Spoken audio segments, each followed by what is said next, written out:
Hello everyone, welcome back to my stream, my channel. Today I'm appearing very late because of certain incidents that occurred, and I'm just trying to get myself together. And I don't know if today's stream is going to last for up to 2 hours. Depends on if like people turn up, or depends on if I can, sustain my stability till that point. So um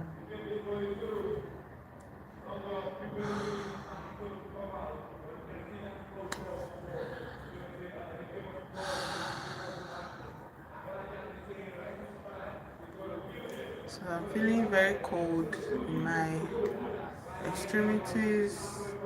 I feel as if my head is floating, my eyes are paining me, are hurting me.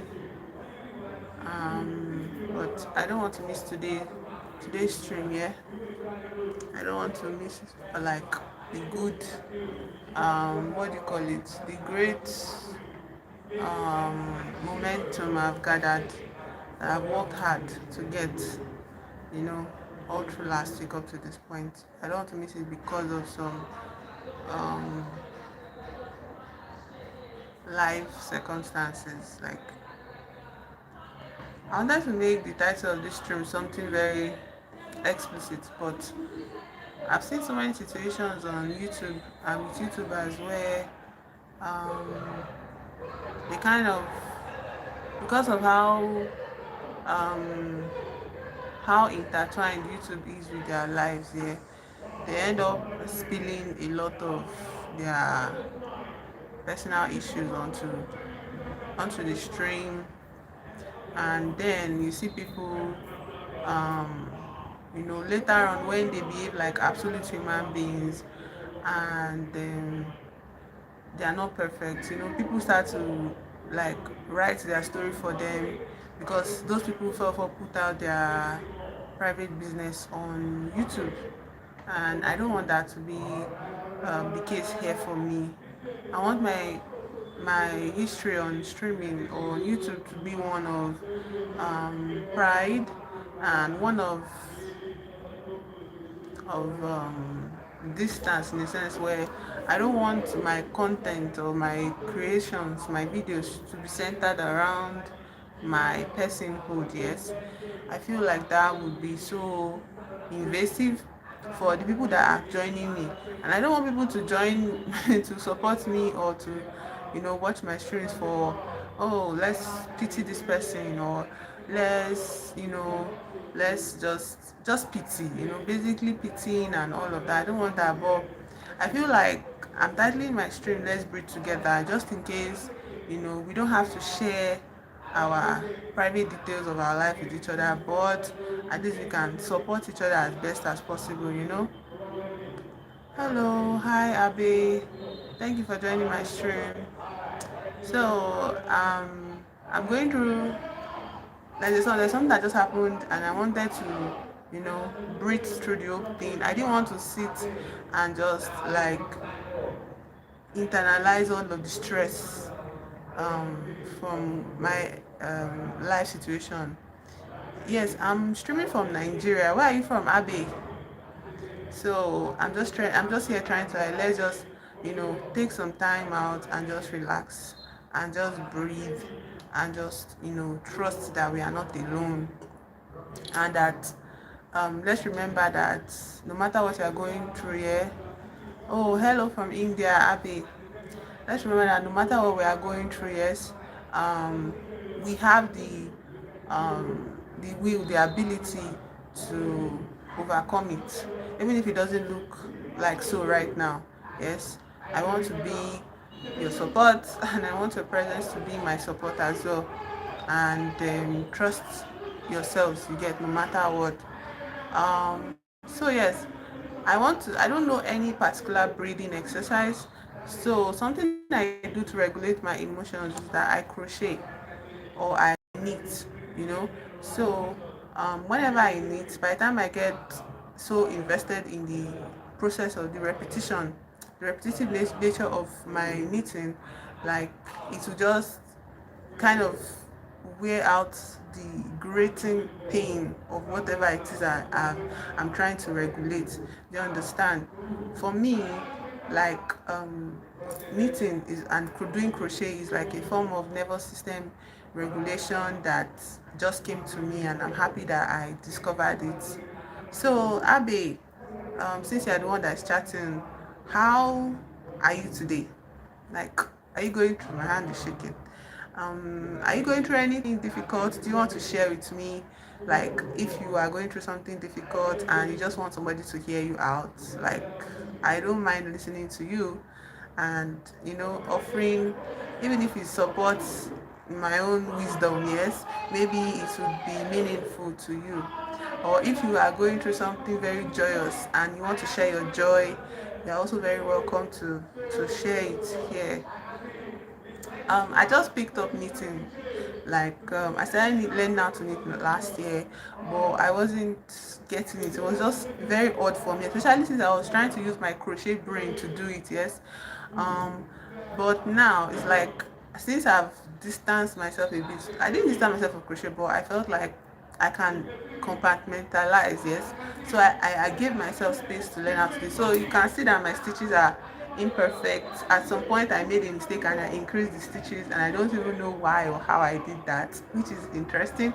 Also, there is no goal in this process. I just want to get through this roll of yarn so that I can just say I learned how to knit, just the mechanics of knitting. Yes, you know that there are very different kinds of knitting.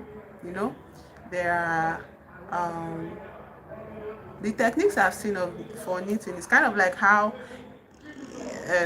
for crochet there is double crochet, single crochet, half double crochet, and knitting. I just learned like there are there's something they call continental style knitting, and I'm like, what are you talking about?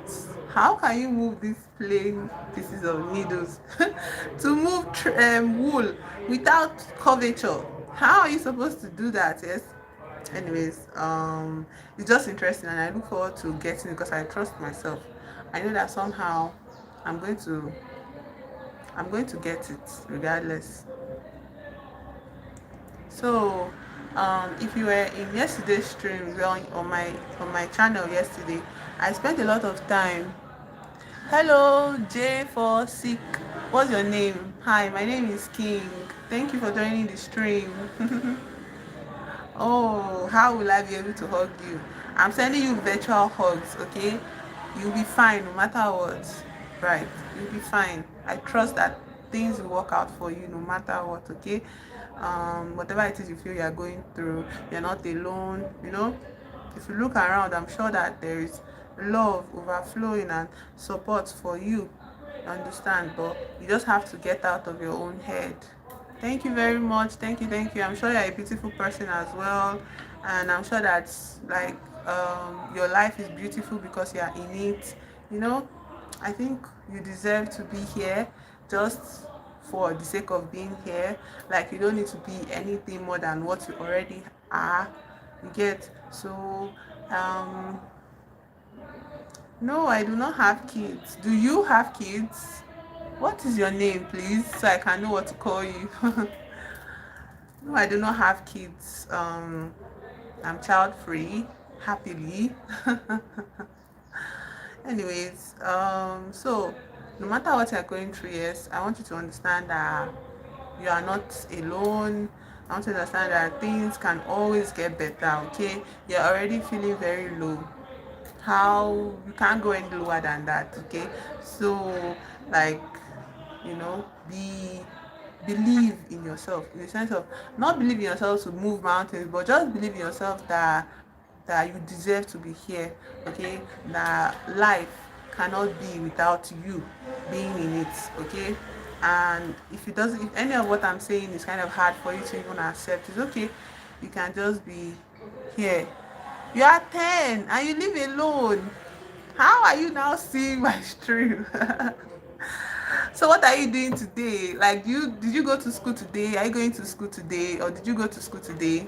Do you have assignments? Go and get your assignment and start doing it now. Don't just focus on the stream. Be doing your assignment. I'll keep you company. Okay? Don't be scared. Don't be scared. Don't be scared. You are never alone, don't worry. Don't be scared, don't be scared, I'm here. Okay, go and get your assignment or a an unassigned reading, and start reading it or start solving your assignments. You are not alone, don't worry. Don't be scared. Okay, why are your parents?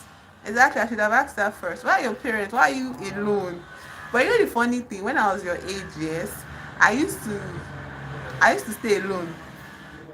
This is a gift for my parents, but I don't know where they went. Oh, don't be scared, don't be scared. I'm here, I'm here. Don't be scared, I'm here.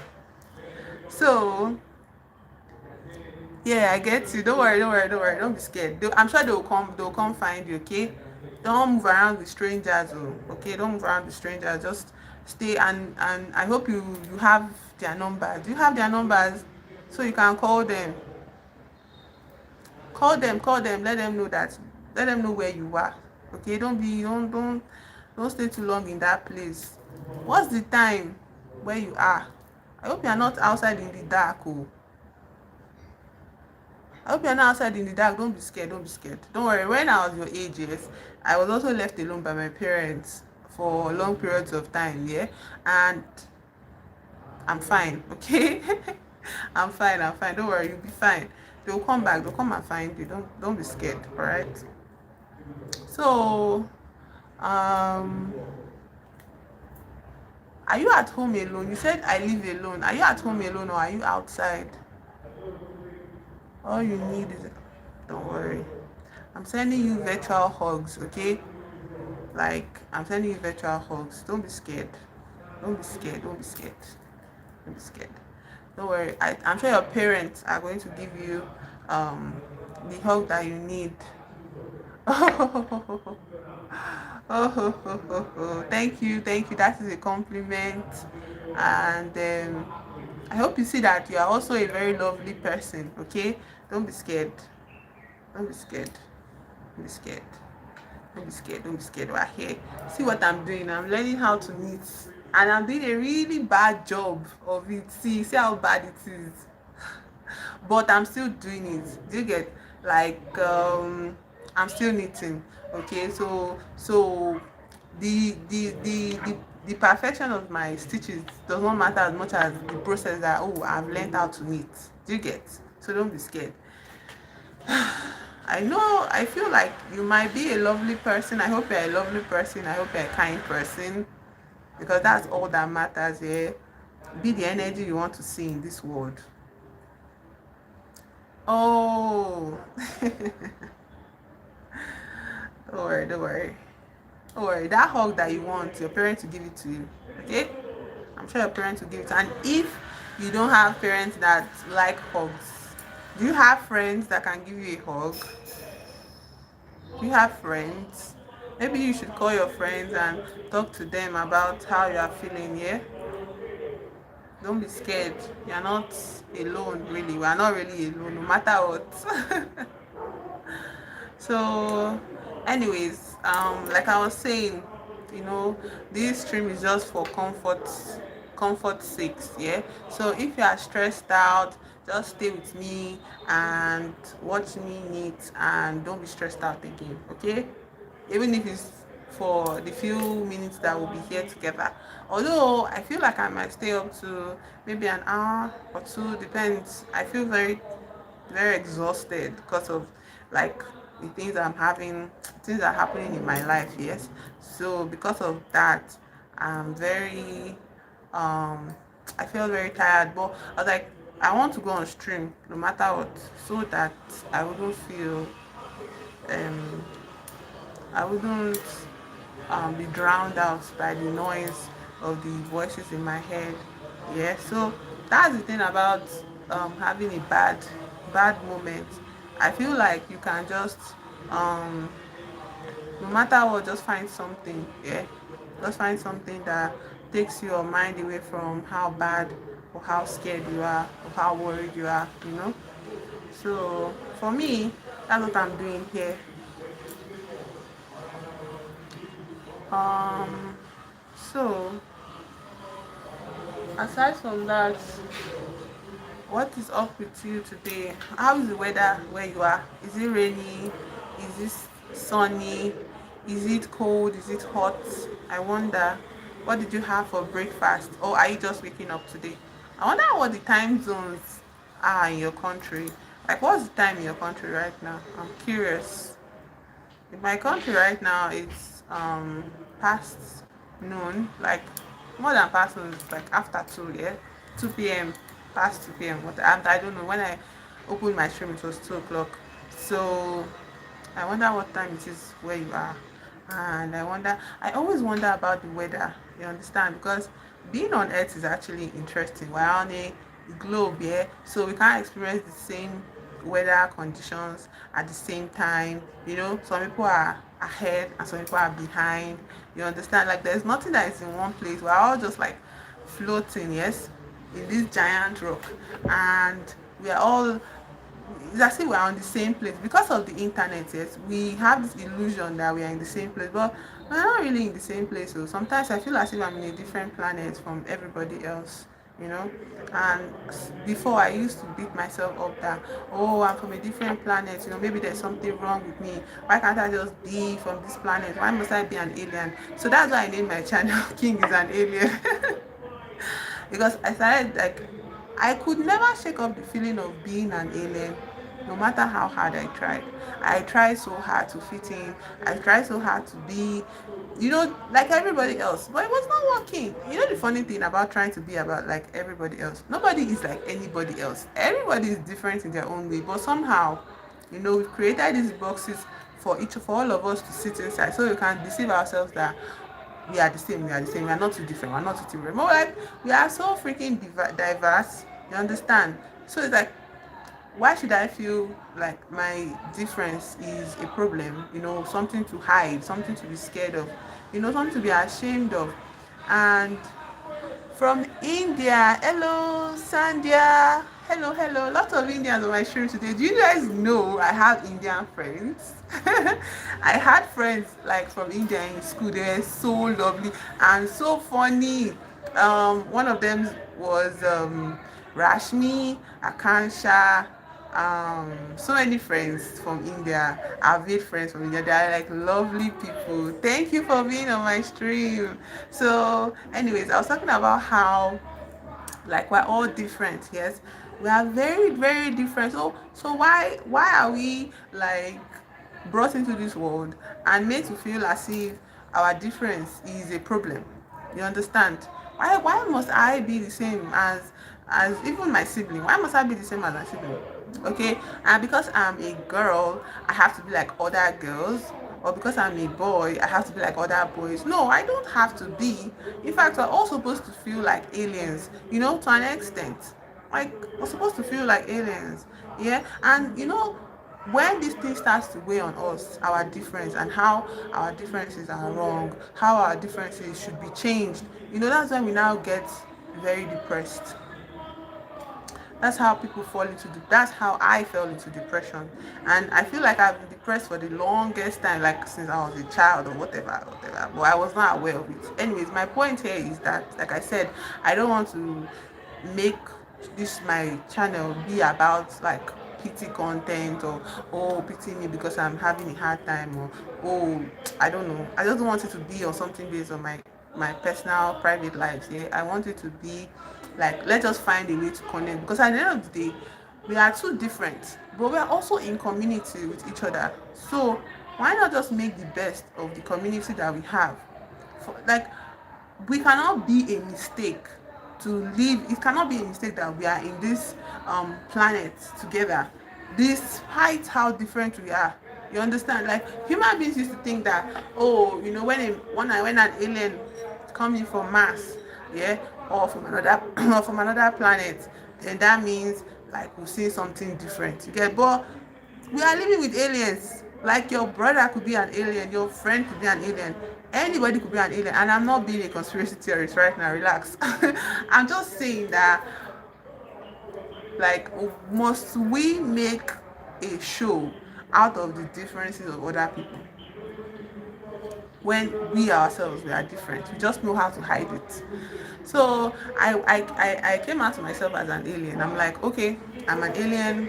I'm different. My way is just not. My way is just different. Like I cannot just live this life that people think everybody else should live. I just can't live this life. But like the issue here is now the sadness, the pain, the sorrow, the hurt comes from the struggles of trying to make my own way, because my way is not going to be like everybody's way. So because my way is not going to be like everybody's way, there will be periods of loneliness where nobody can relate and nobody can connect with me. And most people that care about me just think I have problems and that those problems need to be solved one way or the other. Okay, and they try to um I don't know, different things, and they don't know that those ways that they so-called think they care about me, that they are doing to change me, is just making me dissolve. Like my love and my care about them is just like disappearing, just dissipating. It's just becoming nonsense. It doesn't mean anything anymore to me, because it's like I don't understand the kind of love that is not accepting of everybody. Okay, I don't understand the kind of love that cannot cover your difference in my eye, or my difference in your eyes. If you cannot get past my difference, so what are we doing here? Why are we pretending to be, you know, connected to each other? I rather go out there and look for people that, don't mind differences, and connect with them, than waste my energy and my emotions on people that don't care enough to understand that I am just different. I am an alien. Okay, that was a tangent. That was a. But let's just go back to breathing. Yes, if you are logging onto the stream, probably because you feel like you want to breathe a little bit. So I'm here to tell you it's okay to stop and breathe.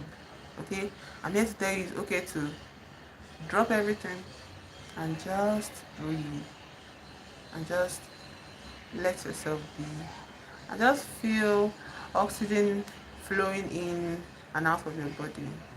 And how wonderful is it that nobody has to teach us how to breathe? You know, how wonderful is it that nobody has to, we don't have to be qualified, for this breathing technique that keeps us alive. How wonderful that is, we get to experience. And I feel like it's something that I can be grateful for. That wow, I am breathing. I'm breathing on my own. Yay! Yay me! So I don't know if, like, obviously, I think everybody has seen Sweet Life of Zach and Cody. Yeah, I did not enjoy Sweet Life on deck. I don't know, maybe that was for later people that joined, that started watching Disney after growing up a bit. But after Sweet Life of Zach and Cody, I stopped. When they started Sweet Life on deck, it was just not hitting the same. Maybe because I went to boarding school around that period, so I could not keep up with the show anymore. But when I tried to even rewatch it later on, it wasn't the same. I like the whole setting of the hotel, the lobby. It was just cool to me. The idea of floating on water that is not stable just throws me off completely. And the cramped quarters of the boat, like the way it looked, I didn't like how it looked. Also, I like hotels.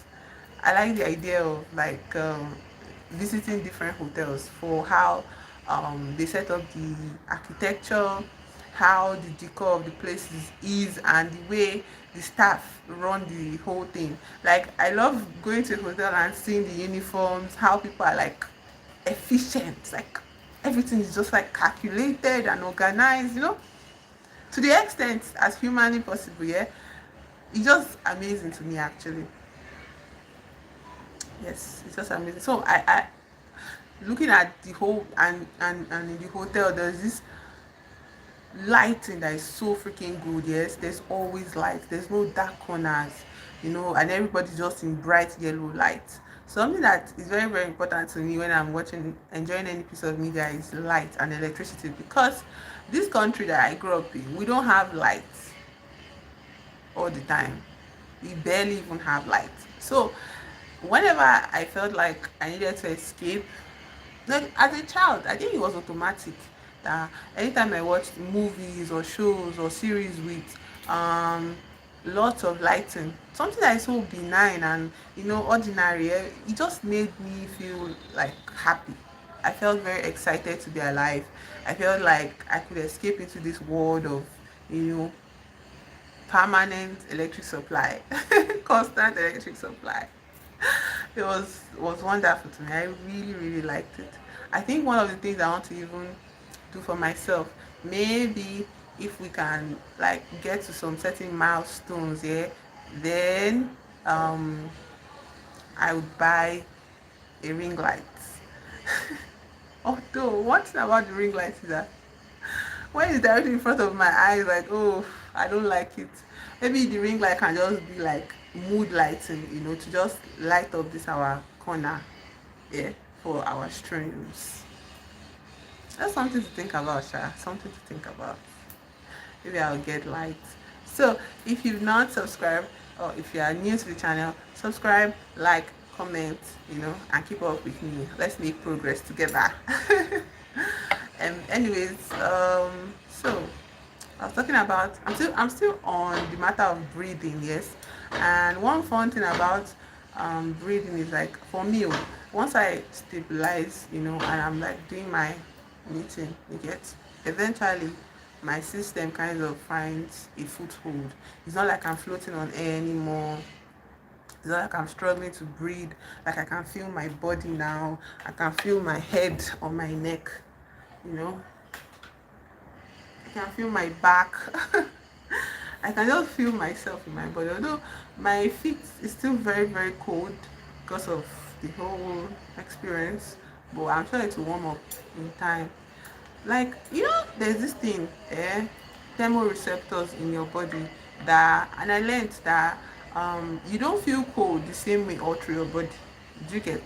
Like, you might feel cold um, more on your face than your feet, or you might feel cold more in your hands than in your on your torso.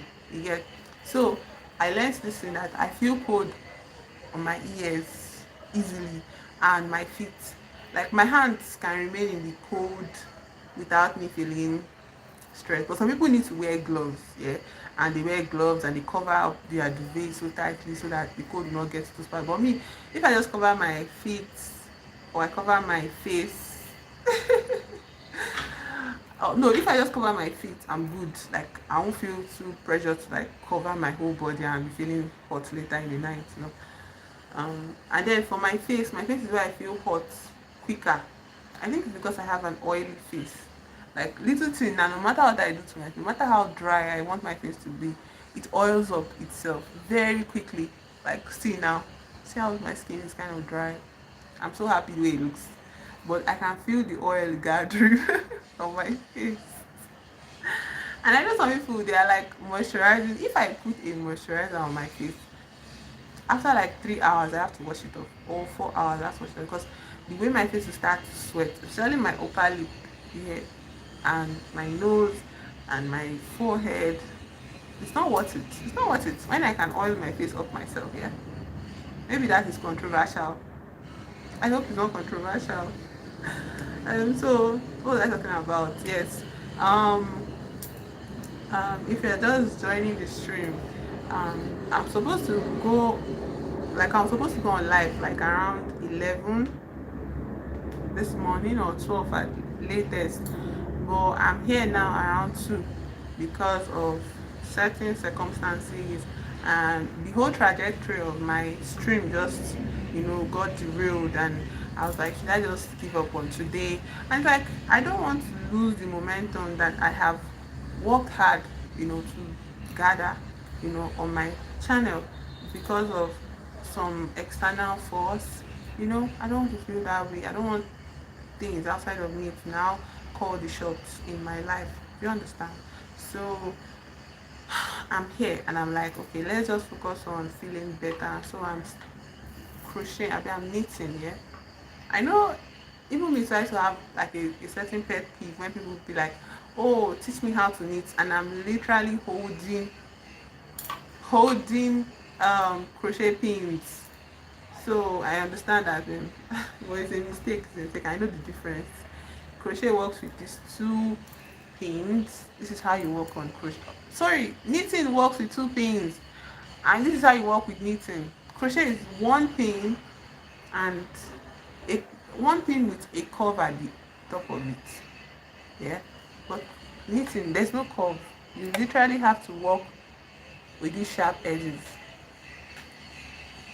So anyways, um I'm regulating my nervous system by doing crochet on my stream, and I want, like, if you are logging onto my stream and you are going through something very difficult and you don't want to talk about it, I just want you to relax and enjoy the stream with me. Okay, like, you are never alone, you know, you are worthy of love, and that is not just platitudes to tell you to feel better. It's just a fact. Okay, it's just a fact. There is no freaking way you are not loved. No freaking way you are not loved. You get? And the thing about being loved, people always think, well, if I'm loved, I should be seeing it, you know, I should be feeling its reciprocation, like somebody should be doing that to me. And it's like, why does love always have to be um something that you have to hold in its physicality? Yes, I'm not talking about freaking relationships, so I don't care about those things. I'm just talking about as human beings here. Like, you can find love in the trees around you. Is that a controversial thing to say? Is that an odd thing to say? Like, there was a period in my life where I was not at home and I was somewhere, and there I didn't really have community. Okay, it was a whole different environment and I felt very isolated, and so I decided to start taking walks. Okay, and then when I started taking walks, I started noticing the trees. And I started noticing the trees because one time my best friend was talking about how the trees talk to her too, and how the trees gave her so much comfort in times of extreme loneliness and stress. And I was like, wow, that sounds lovely. But I never had an experience with trees in that sense, yeah. So, but in this moment of like extreme loneliness and isolation, that I knew there was nobody I could call on, yeah, I took a walk and then I connected with the trees around me. I noticed them. I noticed how tall they are in the sky, how ventilation is easier because of trees. Like, the trees allow the breeze or the wind to flow, to reach, to ventilate the environment. Trees are the reason why that happens, yeah. And the trees provide shade. Okay, there's no amount of weight you feel on your shoulders, mental weight, the weight in your heart, you know, the weight in your soul, that a tree cannot take. Because when you lean on a tree, the tree does not bend for you, the tree stays, the tree is sturdy at your back. Okay, like it's telling you that don't worry, you can do this, you know, or don't worry, you can drop your load here, you can drop your load here. Like, it was so wonderful. And so every morning when I figured that out, or when I had an encounter, like when I had that moment with with the trees around me, I'll just be like, okay, oh, I'm going out, and I'm not going anywhere. I'll just walk, look for the biggest the tree with the biggest shade and sit under it and just be relieved, you know, in my mind, in my heart, in my soul, by the sound of the wind passing through the trees, by the, you know, the ground, the birds that take solace in the branches, the insects too, very inconvenient ants, but they are valid, yes, because they are seeking solace in the tree, and the tree is not judging anybody. The tree does not say you are a human being, you take precedence over this ant, or you are a bird, you take precedence over this human being. No, everybody is welcome to the tree's presence, to the tree's comfort. Okay, and I feel like if you just look around you, you can find a tree. It doesn't even have to be far away. Even if it's just a small sapling that is close to you, you can just take a moment and put your hand on the tree and drop your weight, okay, on the tree, and just be like, I'm so tired. I don't know who else, you know, to talk to, or I don't know who else to, you know, dump this upon. So I'm dumping this on you, tree. And the tree will answer you and be like, fine, I can take it. I can take it. Anyway, that's a nugget for you. You that just stumbled onto my stream, that's a nugget for you. Communicate, connect with your trees. Okay, they are not just there for decoration. Okay, they some of them are there for decoration, but isn't it wonderful that they are also alive? And just because they are inanimate and don't move with legs or speak with mouth, that does not disqualify them from being part of this community we exist in that is called planet Earth. You know. Also, if you have teddies, you can squeeze them. If you have pets, you can squeeze them. Before I experienced having a pet, yes, I used to think to myself that, oh, when I have pets, I'm going to love my pet, I'm going to pet my pet, I'm going to be very close to my pet. But like the feeling I had when I eventually had a pet, like two of them, it was beyond, it was beyond what I imagined. They were so cuddly. They are so cuddly. Okay, they are so cuddly and they are so full of love. They want to kiss your face. They want to lick your face, and their mouth is so stinky. Their mouth is so stinky, and when you are so busy caring for them, yeah, somehow you forget some kind of stress in your heart. You forget it completely. you you relieve it, like somehow they're just there. And one thing about pets, yes, they don't judge you. They don't judge you. like like when I was in a bad mood, yeah, and I think I was kind of, I didn't take my anger out on them, but I was just like, leave me alone, you know. They don't understand English, but they get your vibes, sha. I'm like, leave me alone, don't come to me. So they wanted to, it was a dog, and he wanted to sleep with me on the bed at night, but I was like scared that, oh, if you sleep on the bed, you know, it might not be good for me or it might not be good for you, you know, maybe you might get spoiled. And I let it sleep at the side of the bed, and then I slept. And then when I woke up, I was not feeling so bad. When I was looking at it sleeping so peacefully, I was feeling so bad. I was like, why did I now make you sleep on the floor? Just come to my bed. and and I just moved it a bit, and he woke up and he was like just licking me, and he was like, oh, stinky. But like I settled him down, and he stayed by my side, and we cuddled, and I slept well. And like it was morning sleep, so it was not too long, but it happened. Like I made myself, like I was like determined not to make them sleep away from my bed anymore. Ah, God, having a pet is so freaking cool, but the maintenance, you know, the care of them is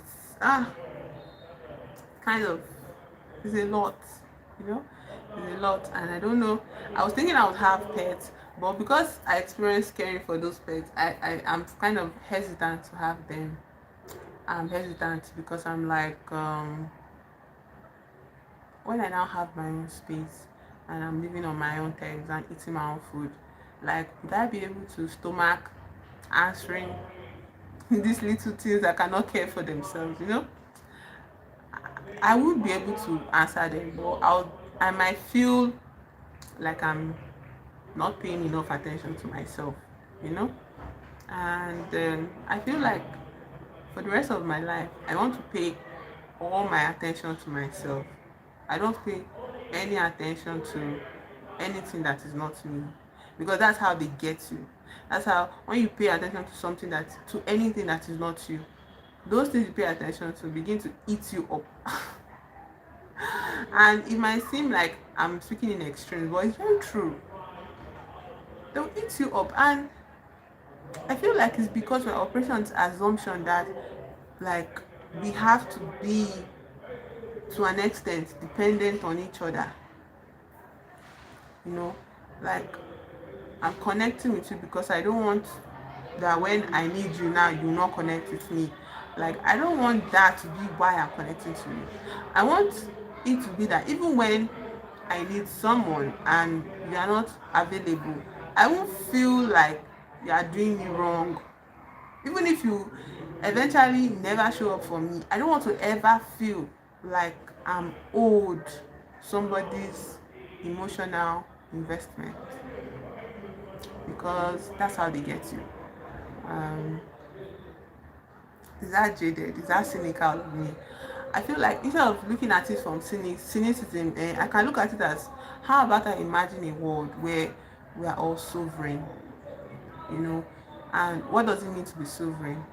You are your own means of, in economical terms, like your own means of production, and you own your own means of production, yes, and you are not at the mercy of any any kingdom around you, basically, or anybody around you. Okay, so like a king is sovereign, but when you think about kings, they are very limited. They are just carrying that sovereign in name. They are not sovereign anything, because tell me why, as a king, you cannot just live your own life. You have to live according to a certain set of rules. That is not king. That is decorated. That is decorated servant. Decorated servant. And it's so unfortunate, because it's like you're a decorated servant and people are pumping you full of money, and because of the money that they're pumping you full of, you don't want to set yourself free. Miss me with that. All this monarchy, it's rubbish. They don't know what sovereignty means. They don't know what sovereignty means, because how dare you say you are the king, the sovereign of the land, and your own children cannot do what they cannot marry somebody that is not sovereign. Like, oh, that would be an abomination to the royal family. Don't go to hell. You don't know what it means to be royal. You don't even know what it means to be a king. Like, that's my own definition. Like, I cannot be a sovereign and somebody's telling me how to live my life. Like, no, no, no, it doesn't make any sense. It's illogical. You're just there being pumped fat, full, to a point of immobility because of eating excesses, and they are calling yourself a king because people come outside and say, hey, king is coming, oh, let's bow to the king. Is that, I don't care about that. I don't care. Sovereignty for me matters where there's absolute freedom. You get freedom to be, freedom to live. And that freedom, people always think it's freedom to just be anyhow. No, this idea that I'm saying, that I don't want to be in connection with people with the hope of collecting from them when I need. Like, I'm overflowing, I'm abundant. I will give you emotions, everything. I will release it for you, but I don't want to now feel my giving, my freely giving to you is bound. Like, I'll now wear the bind of expectation that you must give me back, because that's how you end up in horrible trauma, and you have traumatic scars. Oh, I'm codependent, or I'm attached anxiously, or I'm attached avoidantly, all those nonsense. No, there has to be a different style of love, a different style of friendship, and a different style of community than what is available right now. Okay, there has to be. And I believe if there is not, I will create. Okay, somehow I will engineer it. I don't care how long it takes or how my life goes. How my life goes. I don't care about that. I care more about freedom in love, you know. And it's not even limited to gender. People are very quick to focus on gender when you're talking about things like this, or very quick to focus on romance, romantic love, and all of that bullshit. And it's like, that's not where I'm coming from, and that's not where I'm going to. Maybe on my way of in engineering this type of free sovereign love, free sovereign identity, maybe love can show up, but it's not look like this love that everybody is familiar with, I guess. It can't look like it. If you look like it, then I'm not free. Then it's just another shade of gray, you know. So I've gone on a tangent now. So I just want to know. I'm curious if um like how you feel today. How do you feel today?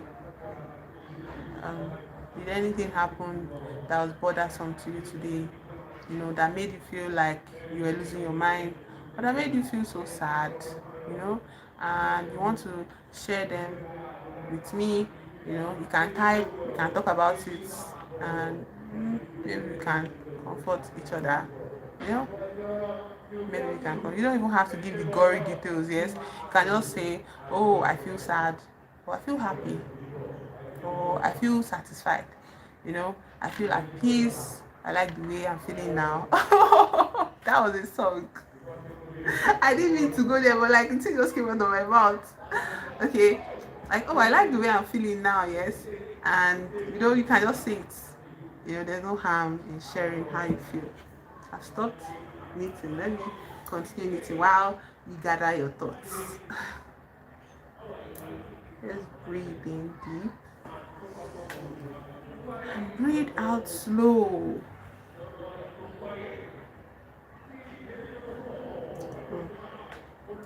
I didn't think I'll make it to 1 hour, but we're at 40 minutes mark.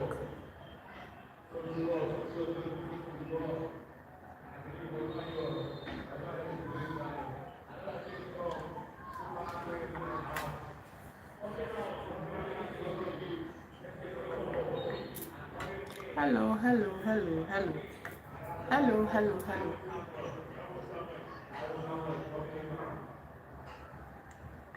Don't feel abandoned. I'm just giving you space to breathe, like me.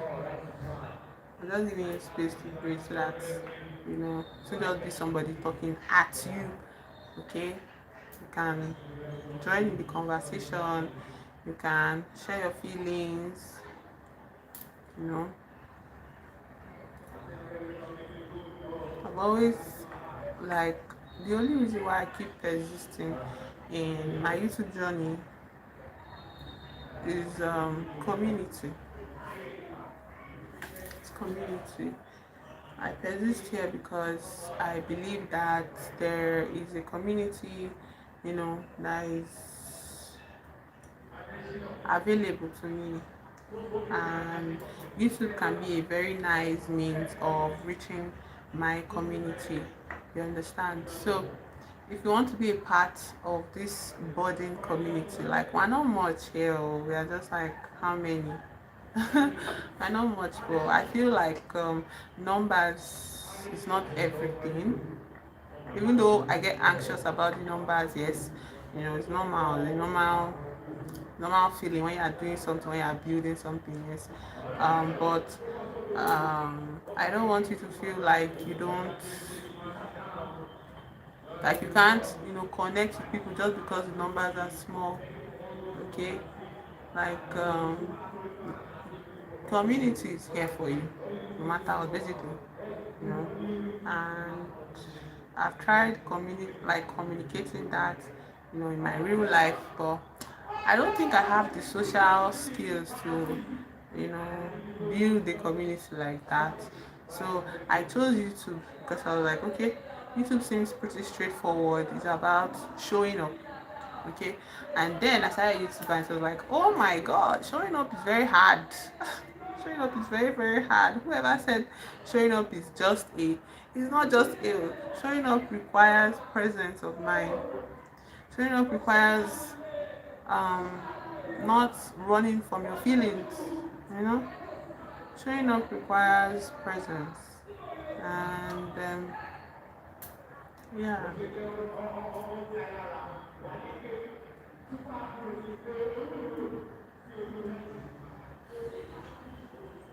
Knitting this, it's supposed to look like a scarf here, but I doubt it's going to be a scarf. I just want to get to the end of my puffy yarn. It has been sitting idle for almost 2 years now. Okay, so I'm feeling definite pangs of hunger now that I've calmed down. Feeling intense pangs of hunger. Should I drink Gary on stream? Can I drink Gary on stream?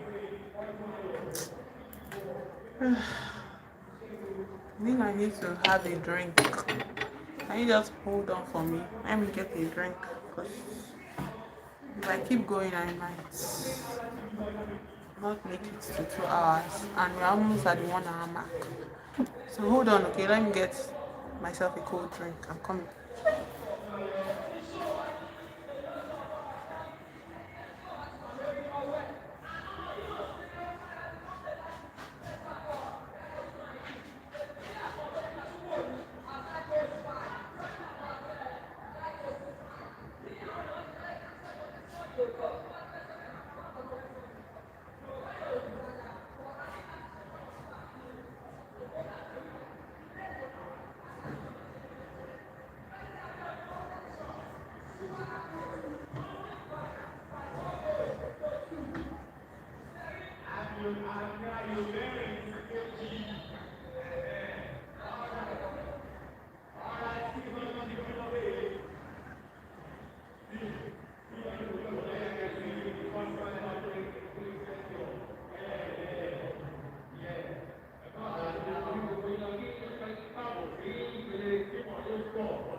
Oh,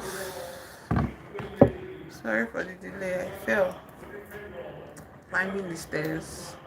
I don't know if this drink is okay to have. I think this drink is local to this country, meaning maybe you don't see it abroad. Don't know why I got this one. I guess I just wanted to chew on ice.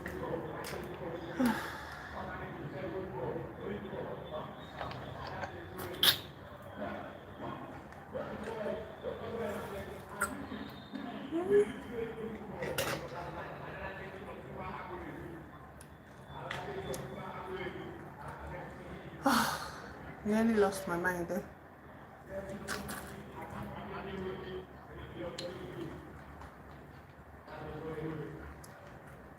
So I went to get a drink because I haven't had anything all day and I can feel my brain shutting down.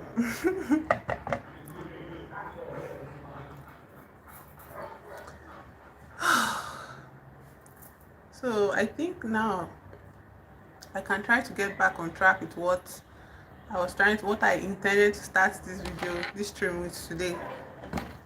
Um, so if you were on my stream, I think yesterday I talked about it.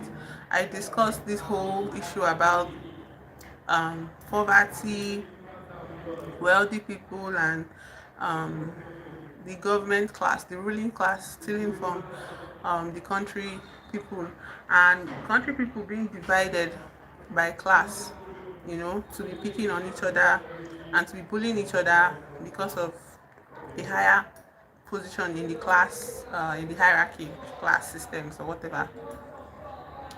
And we were speaking at length about it yesterday, about this thief, this woman that stole from her boss. She's a housekeeper, and she stole her wig, and she stole several of the wigs. And we're just speaking about how disgracing her on Twitter is not going to do anything for your cause of justice, and your cry for justice actually comes because it's actually very hard, painfully felt, because you are being plundered by the people that are supposed to be your government. People that are supposed to be using public funds on your behalf. They're the ones stealing public funds from you. So I was just talking about it. So guess the first thing I saw this morning when I opened Twitter. This same Twitter.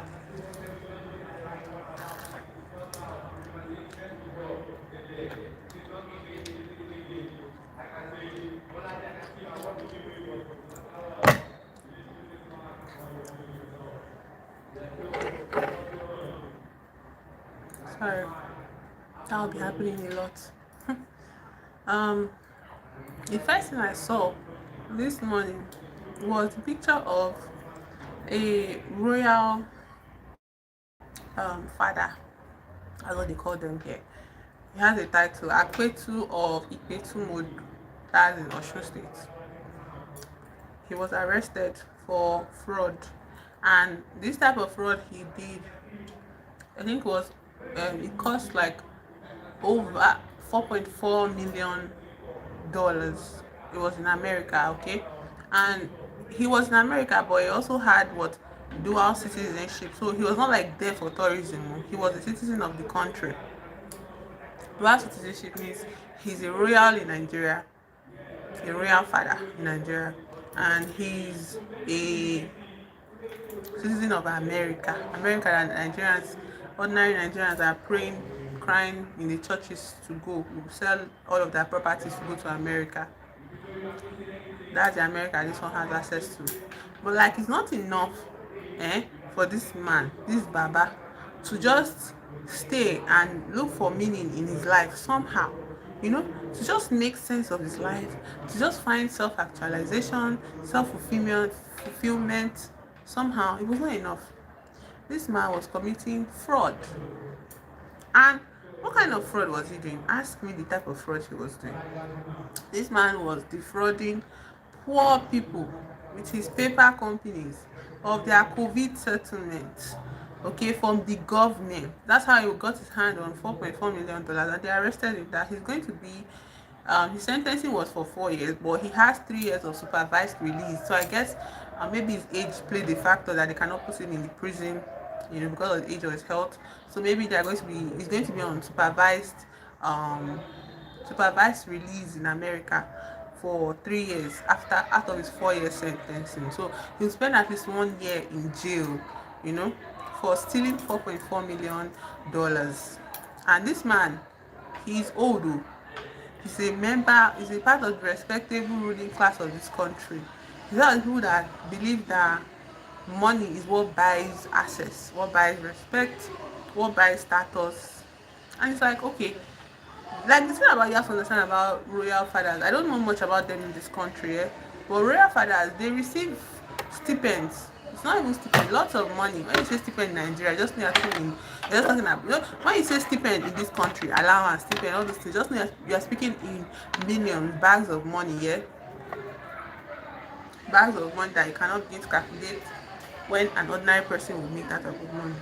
So he's receiving that amount of from the government, you know.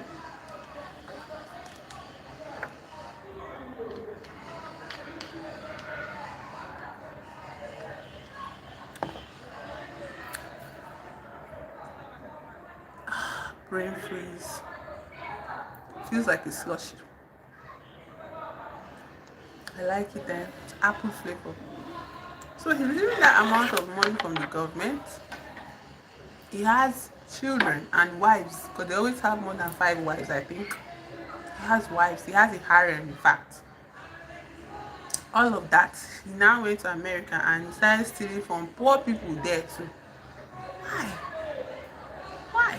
So him stealing is not a factor, and him stealing from poor people is not a factor of, say, oh, Nigeria is such a useless country that people can just come and steal money anyhow. No, it's a factor of him being a professional thief by himself and for himself. He's a professional thief.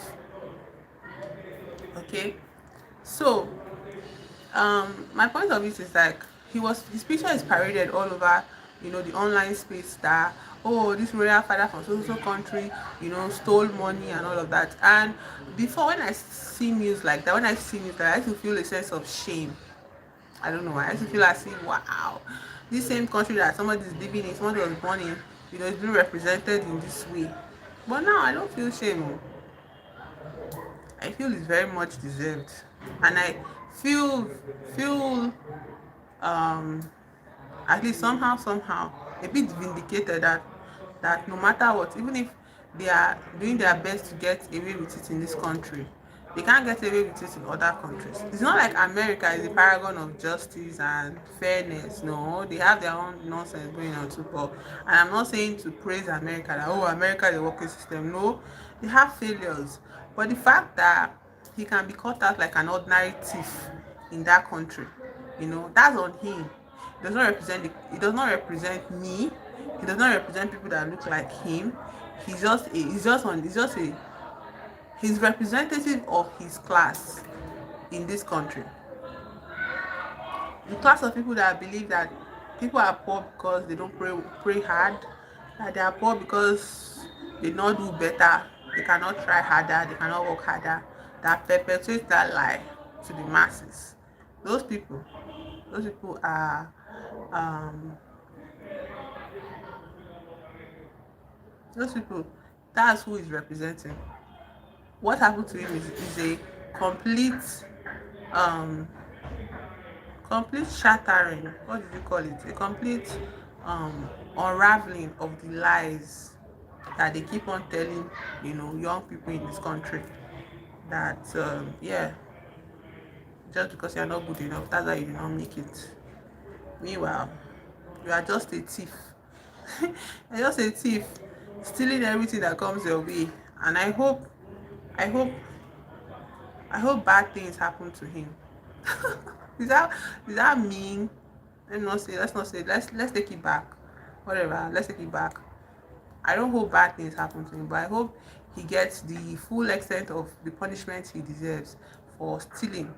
It's not like he's not rich. Oh. He's rich in America. He has properties in America, and he had to even sell some of his properties to refund, to remit the payment for the fraud he committed. So it's not like he's suffering there. Oh. He's just stealing for the fun of it. That's just what I can call it. Stealing because it's in habit to steal. There's no real reason why he's stealing. Um, anyways, so that's where I'm at. I'm like, nobody needs to feel bad, you get, for situation that is out of their control. Okay, so long we've been telling ourselves different things. We are born into a world, and when we are born into this world, they tell us how the world works. But when we live life, the rule does not apply to the things that we go through. Like, they'll tell you things like, oh, if you do like this, you get this and this. But like, that does not exist anymore. It's obsolete. It does not work. It's not possible. It can't work. And who will you now tell that? I spent most of my life applying this rule you told me as a child, and now as an adult, it's not giving me result. What do I do? And they're like, you're an adult. Make sense of it. And you expect people not to be depressed. You expect people not to struggle to find their place in life. You expect people to just wake up and know how their life is supposed to go. That's unfair. I think we need to be kinder to ourselves. I think the first thing we need to do is, instead of looking for answers and solutions and way, maybe we should start from kindness. We should be kind to ourselves. We should be kinder to ourselves. We should focus on soothing that part of us that feels that was deceived. When you are deceived, there's a way you feel as if you need to get some kind of vindication that I was deceived. I didn't just want to turn out the way I am. I was deceived. And the thing about that kind of situation is that we end up looking for it in the wrong places. We want our systems to apologize to us. Oh, we failed you young people, we failed you young children, we failed you young adults, we are wrong, let's look for a solution together. They will never get to that point. Those people, the way their pride is set, they can never take accountability, and that's why the system is rotten. They never ever take accountability. We grew up hearing about accountability. We are taught accountability. They tell us that accountability is when you respect your elders and you tell them exactly what they want to hear. But we learned it for ourselves, what it actually means, what it truly means. And now we're like, take accountability for this thing you created. Empty. Nothing. They won't give any of us that. So I have learned in a very, very hard way, to give myself that vindication, to get to the point where whenever I start to spiral, whenever situations outside of me that I cannot control come up, I won't start beating myself up. No, I'm not the wrong person here. Oh. I'm not the wrong person here. Yes, I'm going to have to find a solution. I'm going to find a way around it. I'm going to walk through it. But I'm not going to do that by critiquing myself. I'm not going to get there by critiquing myself, by being hard on myself, by being punitive, angry at myself, hating myself. Why? Why should I hate myself? Why should I hate myself? There's no reason, there's no logic. And I won't listen to voices that were implanted by faulty generation before me that cannot clean up their own mess. Okay? They left a lot of mess for people to clean up after them. And people that are cleaning up after them are trying to make the best of it. But now there's the added self, unkindness, like when you're being unkind to yourself because you feel as if this mess that is literally not your fault and it's out of your control, this mess, it's up to you to clean it up. And it's like, okay, I'll clean it up, but I'm not going to clean it up while beating myself up though. It's not going to make me, I'm not going to laugh while doing it. I can be angry about the systems that come to meet, the broken systems, the ugliness of what people left behind. I can be angry. Okay? And that's another thing too. Most of the time why some people cannot even breathe through stressful situations they find themselves in their daily lives because they are so angry. They're so angry. Okay, anger is different from feeling angry. Feeling anger is one thing, but suppressing your anger is another thing entirely. But people feel as if they automatically have to suppress their anger. Automatically, every time they feel any slight discomfort that bubbles up into anger, they feel like, oh, I have to shut this down, I have to stop this you know but the thing about anger is that it's going to come out somehow, somewhere, and most people don't have the spirit to be like um to pass it on to somebody outside of them. Like, because you're angry at work, you now go on the street and you kick a rock and the rock hits somebody that is just minding their business, and instead of to apologize, you're like, fuck you, don't, you can't tell me what to do, just because you are bringing that anger from somewhere, maybe from your home, from your parents, from your family, from work. You're not taking out to somebody on the street that has no business with you. That's why suppressing anger makes anger look like this whole, evil thing that we need to fight. No, anger is healthy. And sometimes anger is just pointing to something deeper. And you cannot understand what it is pointing to. You can't realize it, know it, and make your peace with it if you don't look at it. So I don't know if that makes sense, yeah.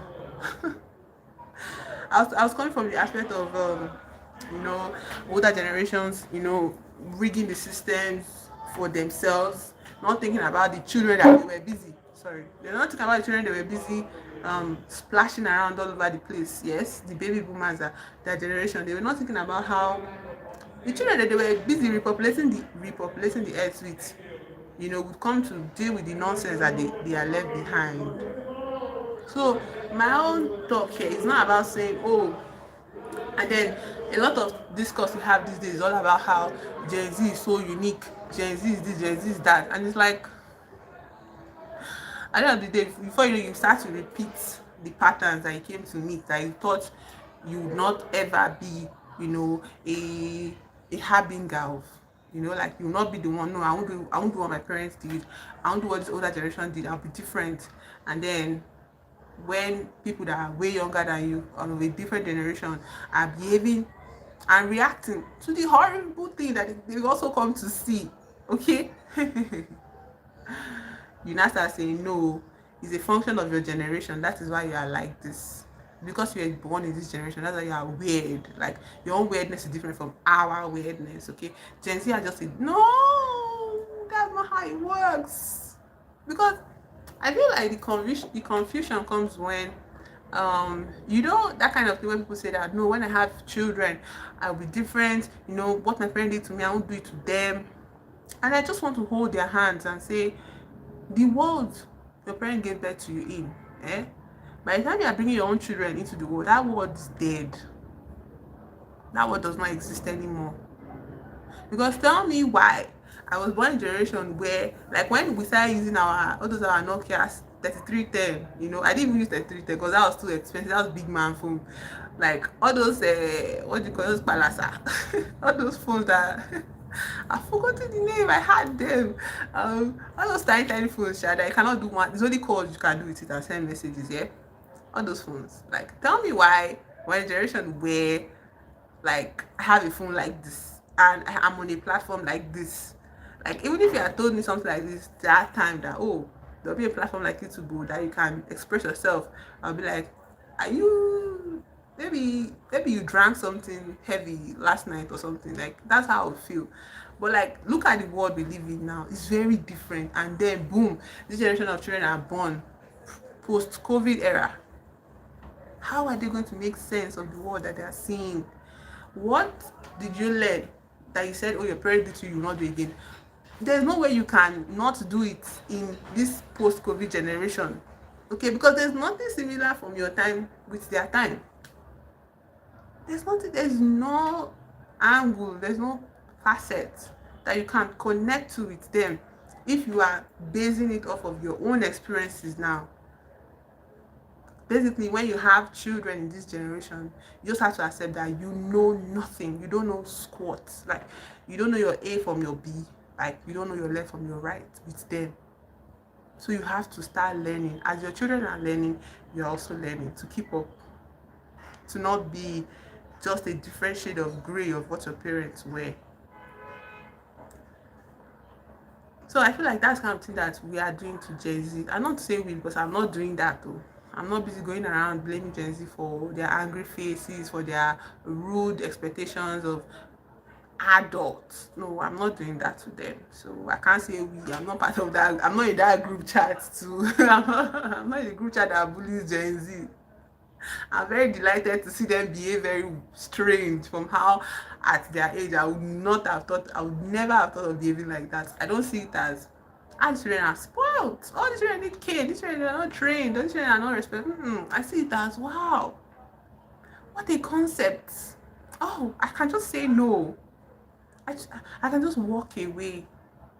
Oh, if I had remembered this thing like a few hours ago, I wouldn't have experienced the stress I just put myself through, to be honest. If I had just been like a proper Gen Z and being like, I don't want, I'm not doing, go away, you know? If I had been like that, disrespectful as hell, like let everybody um, feel as if I'm rude. Yes, in fact, from today, that's what I'm going to implement. Because I cannot now be struggling to be in my body, stressed, derailed, like just my whole day just turned on its head because of somebody's respectability, expectations of me. No, no. I don't want to live that way anymore. In fact, I decided not to live that way a long time ago. I don't know why. I just allowed these moments to happen. But anyways, that's why I'm on stream. Yeah, I like that I can process it in such a way. Wait, I want to drink my Nutri-Milk.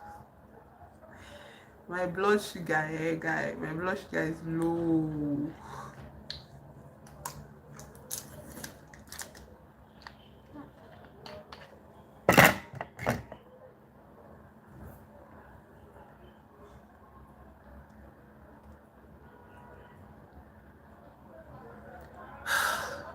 Brain freeze.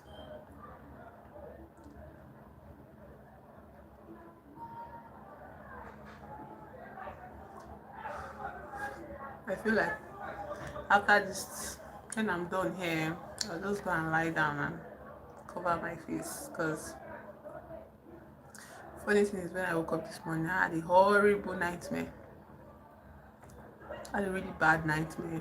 But instead of dwelling on it, yes, I was like, let me just face the day. And as I was facing the day, I got good news, really good news. And I was happy. I wanted to share my good news with, people that I care about. And then the nightmare moment happened. So now I'm just trying to recover. Just trying to recover, like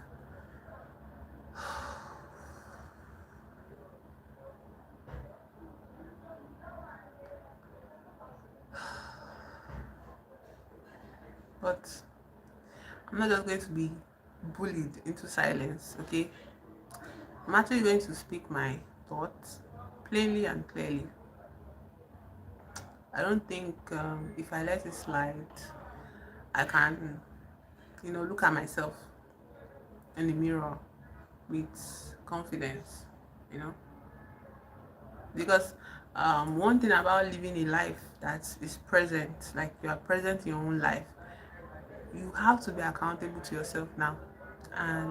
And accountability is scary in theory, but when you practice it, you see that it just gives you peace of mind. Let's just know where we stand, I beg, you can't be saying, oh, I don't like this, I don't like this, and then, you know, when you're faced with the thing, you now start taking that thing as if, let me just take it, let me just, no more of that. No more, let me finish this line and then I'll stop for the meeting. Like, no more of that. I will, I will, I will be true to myself. Truth myself. I can't just let somebody. I know yesterday I was talking about how I've already walked through all these ugly voices in my head. I've been able to isolate that some voices are not my voices, they're just voices of the environment. And I was proud of myself for that. And then you're not telling me a physical manifestation of that voice will not come to me again and be telling me, no, no, no, no, no, no, no, no, no, no, no, no. If I can silence the voice in my head, I feel like I'm going to the point where I can silence the voice in real life. So that's what I'm going to do. That's what I'm going to do. I feel like I'm also grateful that I have this platform. I can come here and just vent and vent and vent and vent instead of just sitting down in the quiet and just like internalizing the nonsense. I can just be like, yeah, no, we'll not be taking that nonsense from you anymore. Not anymore.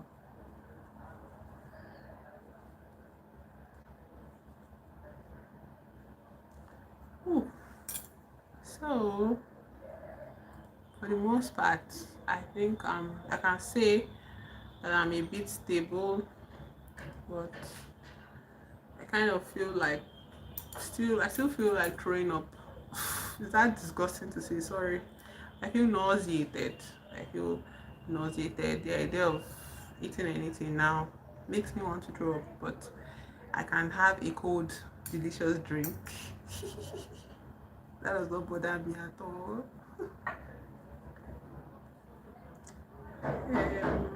What else? I guess that little kid has found their parents. There was a kid on here that was worried about, being alone. But they're no longer chatting, so I guess they have found their parents have found them. So glad. But I put my audience as not for kids. Maybe they're using their parent phone. Also today we had a lot of streamer viewers from India, which is nice. Indians are lovely people. I mean, for the most part, they are easygoing. For the most part, for the most part means like it depends on your personality. Yeah? And it's the same thing everywhere actually. Like people say Nigerians are easygoing for the most part, but Nigerians are not easygoing. No, I can say that because I'm a Nigerian.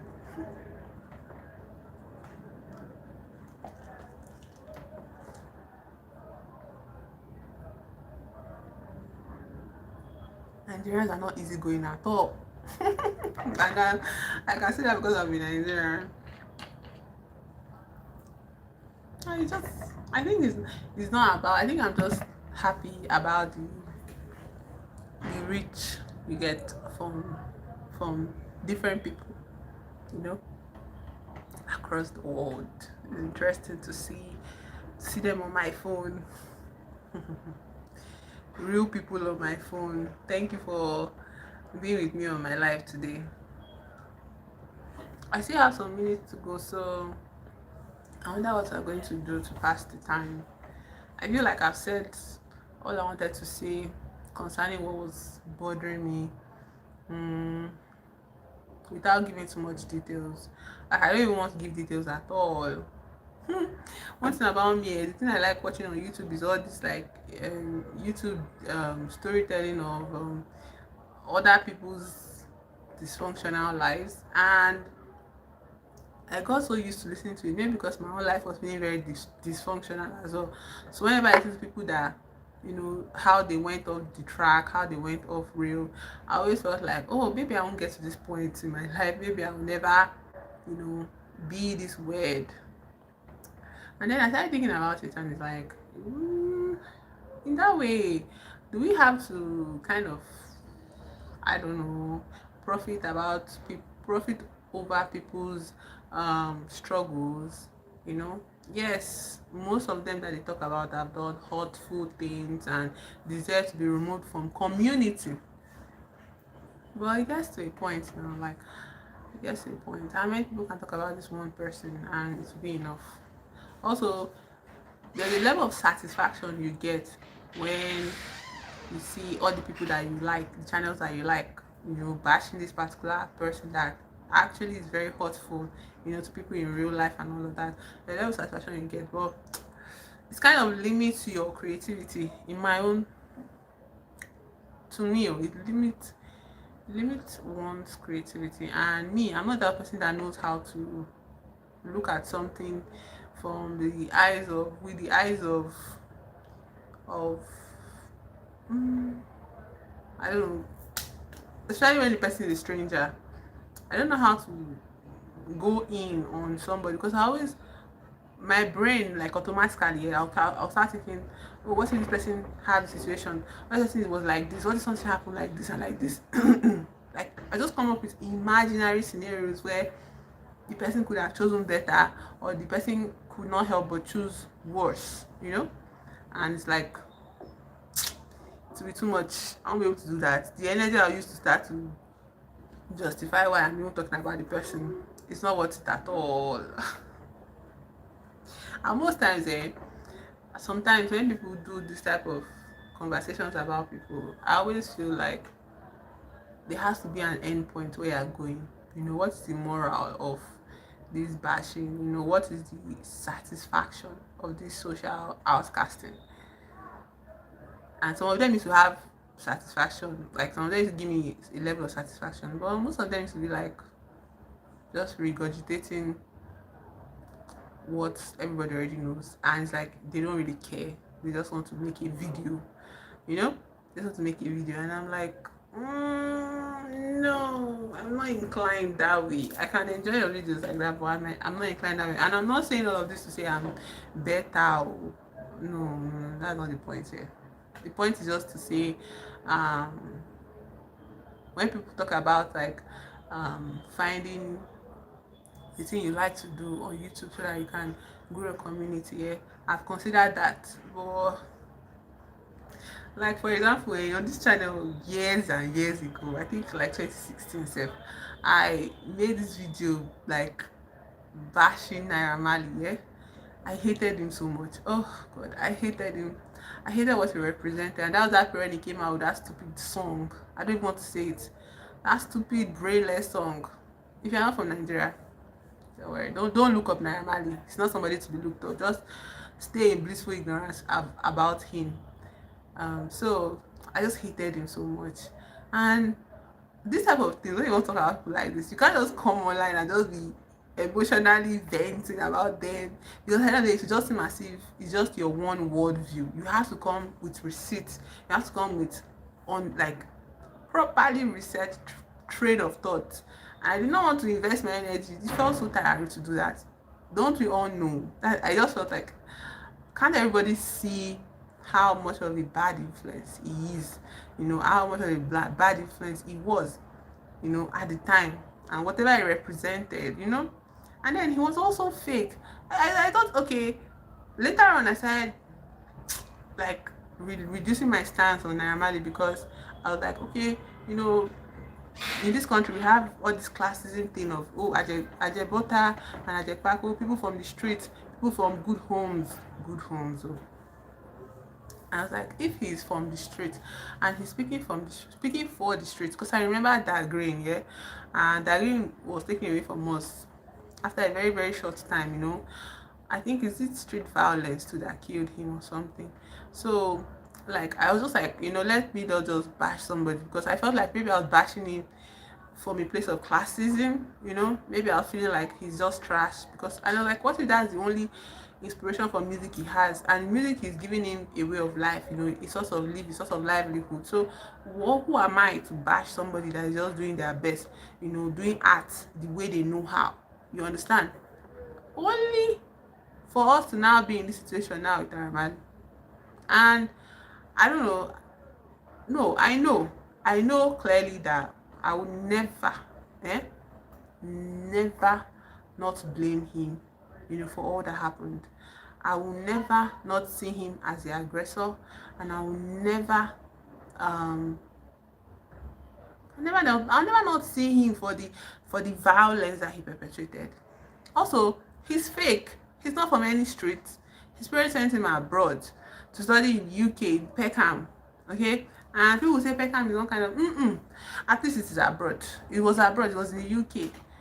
If you grew up in Nigeria, uncle, would you have liked it? Would your parents felt it fit to send you abroad because that was how they wanted to give you a better life. So they sent you abroad.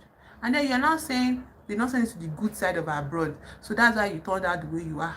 Guy, you don't have any excuse at this point. You are a grown adult. You can determine your life to be the way you want it to be. Okay? But he persisted in his agenda and what he represented, what he wanted to represent. Because at the end of the day, do you know what he's unwittingly representing? He's still representing this classist ideology where somebody of a higher class in this country can come and appropriate the lifestyle, the reality of the people that are living in the streets, people that are actually living in gutter situations, appropriate their lifestyle, appropriate their slang, appropriate everything that they are to make a profit. And then when the actual person that is from said street tries to also do the same thing he's doing or they are doing, that person is being destroyed by the system. Two people cannot, they one thing about classist ideology is that two people cannot be on top. Either I'm above you or you are below me. And so he persisted. He did what he did to that man. He did what he did to that man. He did what he did to that man. He did whatever the guy said he did. And the guy said he did something. So like just look at it away from the angle of did he or did he not do it. Why did you have to make somebody else's life hell? What could you possibly want from this person? And I feel like it's not one thing that other guy did to Naira Marley that made him do that. I feel like it is still this perpetuation of this classist ideology, this idea that two of us cannot be on top. That is why he cannot accept it. Also, there's also this aspect of Naira Marley that is very very fake. He's wearing a costume. That's not who he is. At the end of the day, when he finishes recording, he leaves the studio and goes into his lap of luxury. The luxury that he lives. He goes into his lap of luxury and he stays there. And he does not know what it means to go back home to a house where you don't know if your landlord will kick you out, where you don't know if you're going to eat for that night, where you don't know if you are going to have light or water to bath even. Nothing. He goes back into his lap of luxury and he wants to now position himself as, oh, I'm the only one that can be a street boy in this country. When you are not even a street boy, like, the level of appropriation is insane. That is one of the major vices of this Naira Marley and his class. You go out, like you look at them in Nollywood too, they will live all their lives abroad, come back with their stinking accents, And I'm calling this thinking accent because they cannot even keep it up straight. You don't know if they are from America or from UK sef. You don't know which side of UK they are from. You don't even know which dialect they are speaking in, like the whatever they are speaking. They will shall come back to this country, and all of a sudden, all the producers, all the directors are giving them roles on Netflix. All of the YouTube big houses movies, they are giving them main character role, main character. They are always the face. They always if I start talking maybe that's what I should even do. If I start talking about my beef with Nollywood we will be here for 3 hours. If I start talking about my beef in Nollywood, the colorism is not even Nollywood, just the entertainment industry in this country. The colorism is insane. Have you seen like YouTube movies that are very obviously low budget, but the main character, like the main ladies, the top lady, like the female main characters, yes, they are they put on makeup, yeah, to an inhuman level of lightness with their own shades. Like the makeup is so bad. It's bad because the shade does not match the neck. The shade on the face does not match the neck. Then it's not just makeup. Do you see that they do this color correction and this lighting thing where the light is like full blast on this woman's face, and then they now do color correction in editing to make her yellow. She's not more light, she's now yellow. Okay, so the colorism is mad in this country. Then what was I talking about? That these people, their parents will send them abroad that, oh, have a better life, don't come and waste your life in Nigeria. They will now come back to the country. Anyway, I don't blame them as much as I blame them all, because if they are not in the show, maybe the producers will not get sponsorship for the nonsense movie that they what are they even writing in the movie itself? Ask me what the story they are telling. The story they are telling us is that for you to make it as a woman, you have to attach yourself to a rich guy. Oh, if I start talking about this movie now, why did I start with this thing? If I start talking about this stupid movie I saw, oh, let's just leave Naira, because Naira case is so disgusting and it's actually tragic and it's sad, and I don't know, I feel like maybe I can make it a whole other stream, you know. But from that Naira aspect, I'm talking about the classism in this country where people are not given opportunities if they don't have UK accent, American accent, they're not light skinned, they don't have big hourglass figures. Women, I mean. And for the men, you have to be a certain build, you have to be tall, you have to have American accents, you have to have UK accents, you have to have beards. What about the men that don't have beards? What about the men that are five something? So you don't tell me that people that are born in this world, it's only the men that are born, the boys that are born, so only the tall men that have acting. And if you even look at the acting of the tallies on screen, nothing to write home about.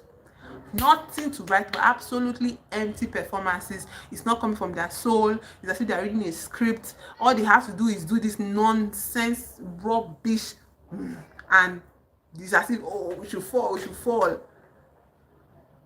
No, it's rubbish. And it's also a sign of classism. You would think maybe, okay, how do you think all the greats of our Nollywood past, all this Genevieve them, Iniedo, what's this my girl's name? Mercy Johnson. Mercy Johnson not my girl, is this one I wanted to say? This one that they said, Queen. No, not Queen. Queen is part of the Black Oge Okoye, yes. My girl Oge Okoye. I don't know about their origins, about their parents, but I feel like a lot of them are very, very ordinary people that just were given a chance, and that is why till tomorrow they keep on calling them back to act. Like, and most of the women at the time, they were all dark skinned. Like, you would have fair girls, and those fair girls would have good roles. There was colorism back then, let me not exaggerate. There was colorism back then, in the sense that colorism was more focused on making the main character the good girl, the angel of the story. Them Nkiru Sylvanus, Nadia Buhari, which other fair girl, Stella Damasus, all of them, making them the saints of the stories.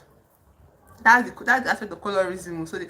But at the end of the day, the cast was very filled with women of all shades.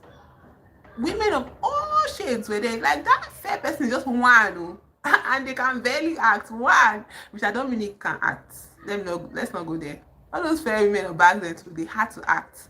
Even the men, you see pot-bellied men, you see short men, average height men, you see men with big faces, you see men with very ordinary bodies. Not everybody was six-pack gym rats. Like nobody, not all of them had this freaking beard. Like not all of them had that, and all of them were given a chance because everybody had the producers had a story to tell, directors had stories to tell. I see somebody wanted to tell stories, and stories did they tell? The stories are not good.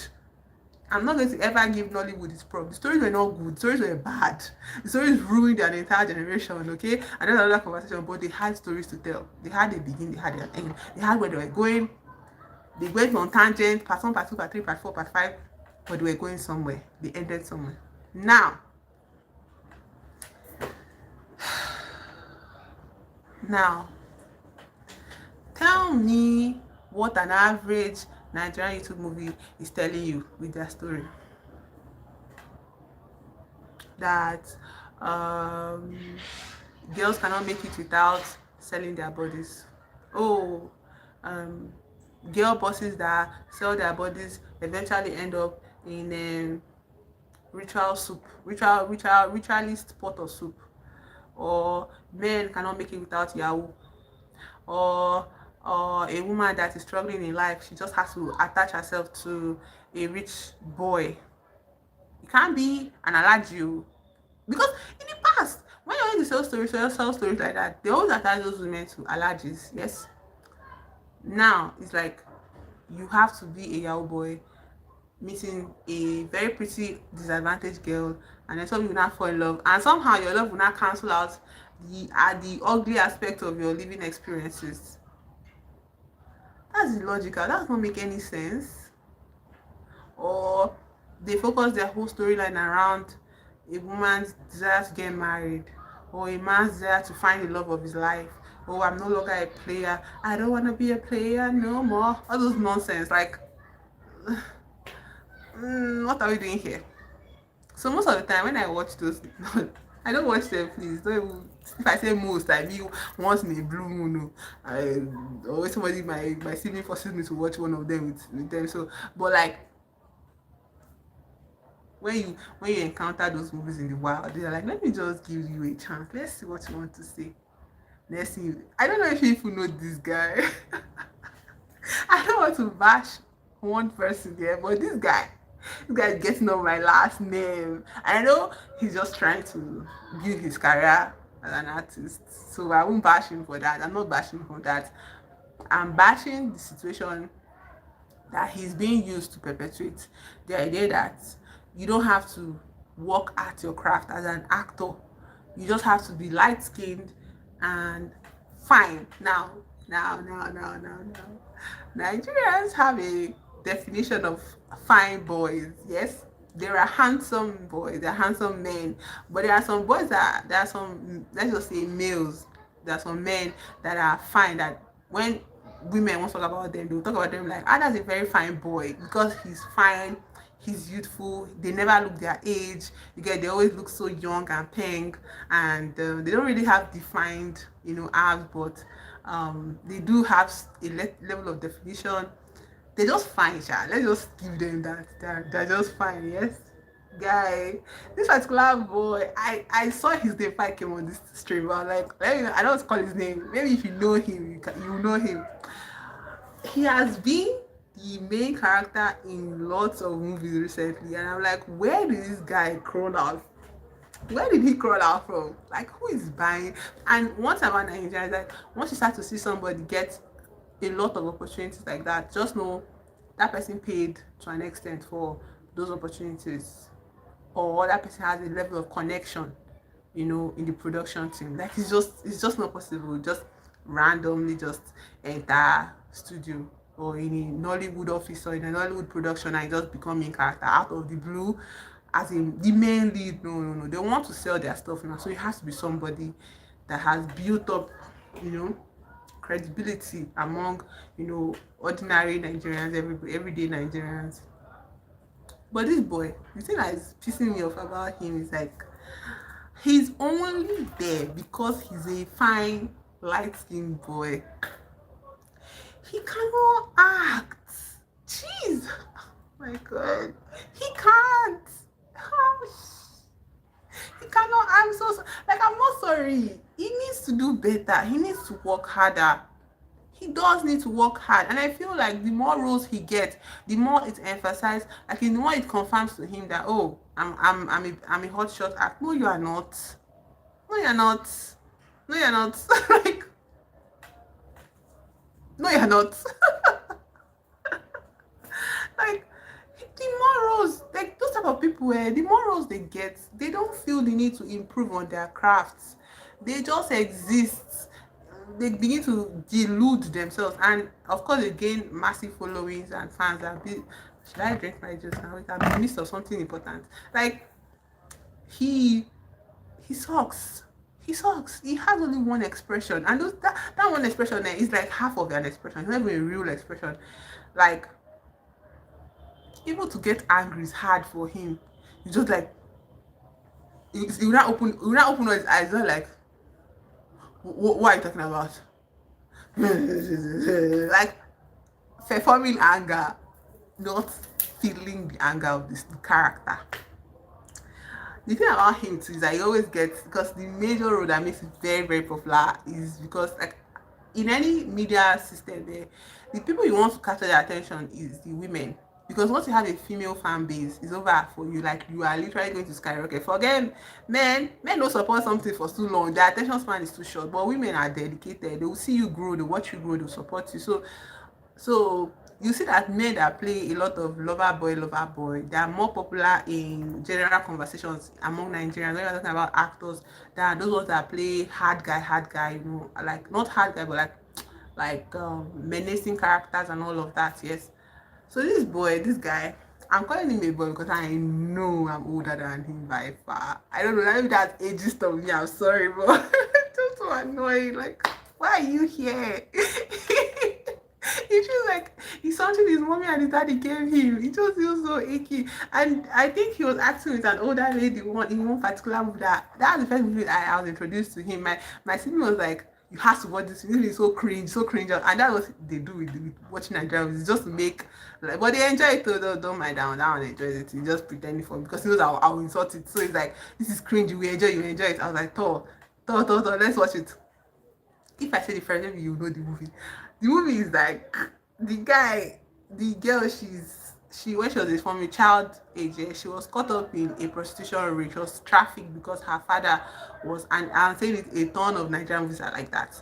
But this one is, she was trafficked to a prostitution ring to pay for her father's death. Her mother ran away and left her and her siblings with the father. And the father is so useless, so weak. He cannot do anything, cannot get a job. He gambled away his money, like he borrowed money, all of that. He was now crying, stupid cry, oh, my daughter, oh. So when they came, they wanted to kill the father. And they told the father that, I will take your daughter. She was like, leave my father alone, I'll go. So from when she was 12, she was trafficked into that ring, which is something that deserves attention. Okay, that's a very good premise for a story, and it's happening every day in this country. All those girls that people cuss out online and say, oh, you be ashewo, you be this, you be Ron's girl, you don't know how they got into that business in the first place. You don't know the desperation that exists, that people live with in this country. It's bad. It's bad, especially for women. It's bad. So when women, you see women in, they are doing sex work in this country, even no matter how they dress it up that they're enjoying, try to apply a lot of a level of emotional intelligence to consider what would make a person get to the point where they're unafraid to post the fact that they do sex work, because their survival is more important than their identity, than their respectability in society. Like, try to have a level of empathy for people that you don't know. So anyway, the situation is that this girl here, so she's trafficked, okay, and she's sold to this ring, and she has an oga, like, there's a system. They will sell her to this madam, this brothel owner. So the madam will push her up, you know, and train her. But it's not like she will grow from 12 to 18 before she start work. From that 12 years old, the madam will start training her to sleep with older men, clients, and make sure she wears out that naivete, that gentleness of a child. the worry, the fears of a child. She'll make sure she wears it down. So when the girl gets very deep in the prostitution business, the main guy that came to buy her from her father, that stole her from her father, will now be sleeping with her too. So that's what this girl was. This particular girl was in a position where she was like, she did her job well because she was expecting that yes, she's going to work the number of years that her father is owing this man in money. You get, so she was working the number of years, counting that she was almost reaching the end. She has a brother, a junior brother. Her other sibling died, sickness or something, because she could not pay for the hospital bill, so they died. And then remained only one sibling with her and her father. And her father is sickly, so she used to visit her father sometimes, go to the house, but he's sickly. She would take care of him, and her brother doesn't want to talk to her anymore because her brother feels like she's disgracing their family. The brother also no get sense. Somebody is doing this thing so that your life will not end. You think the person is doing it out of, can somebody just wake up and try to be selling their body for sex? Do you think about it? Can you do it? If you cannot do it, why do you think it's easy for somebody else to do it? You know the level of desperation the person has to get to be able to do to make such a decision. But the brother is very heartless. He says, no, don't talk to me, you're disgusting, you're doing sex work, you're doing this. Talk. She's not talk. She's doing access work. Now on the other side of the planet, Lagos. Lagos. This guy I'm talking to our story for, this is our main character. He recently landed a deal, and that deal, you know what I'm talking about now, yeah, and all of that. And the deal gave him, like, he got him 70 something million dollars, just million naira, sorry. He had 20 something thousand dollars, he changed to 70 million naira, and like he was made. So he has a friend, him and his friend that wants doing it. So his friend is like very friendly. His friend knows that he's like a JJC. So his friend is like, no, you must, get used to women. You have to get used to women. We have money now. We can get women and all of that. So they are living on the island. They are rich. They have a house party. They invite girls over, and a girl tries to sleep with him. Like said, and this girl is fine. Jesus, this girl is fine. She's dark. She's pretty. She's everything. But I know she was not the main character because of her skin.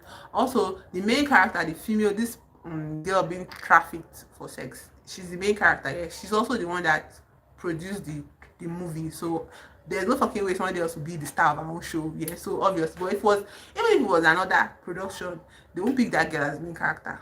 This dark girl I'm telling you about now is very simplistic. They'll say the dark girl is the evil person, the one that tries to get his attention. He loves the fair girl. You, this dark girl, you are so evil, you are so conniving, you are making me lost after you. I won't fall for you. That's what they should do. So that's basically what she does.